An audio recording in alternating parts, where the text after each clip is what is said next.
কবিগুরু রবীন্দ্রনাথ ঠাকুরের জীবন স্মৃতির পরবর্তী অংশ।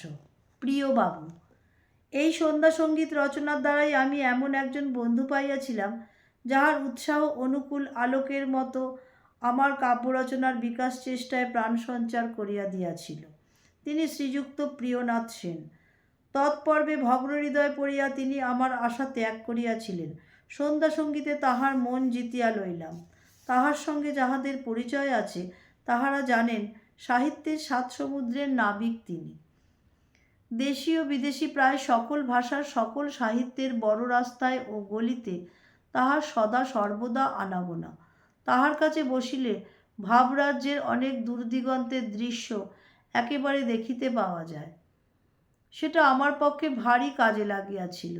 সাহিত্য সম্বন্ধে পুরো সাহসের সঙ্গে তিনি আলোচনা করিতে পারিতেন।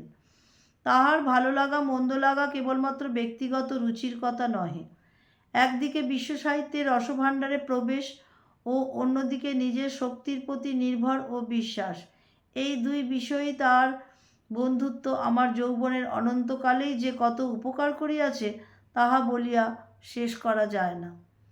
তখনকার দিনে যত কবিতাই লিখিয়াছি সমস্তই তাহাকে শুনিয়াছি এবং তাহার আনন্দের দ্বারাই আমার কবিতাগুলির অভিষেক হইয়াছে। এই সুযোগটি যদি না পাইতাম তবে সেই প্রথম বয়সের চাষাবাদে বর্ষা নামিত না এবং তাহার পরে কাব্যের ফসলে ফলন কতটা হইত তাহা বলা শক্ত। আজ এই পর্যন্ত। পরবর্তী অংশ পরবর্তী দিনে। আমার এই পাঠ যদি আপনাদের ভালো লেগে থাকে চ্যানেলটি সাবস্ক্রাইব করে দেবেন ও লাইক ও শেয়ার করে দেবেন। নমস্কার।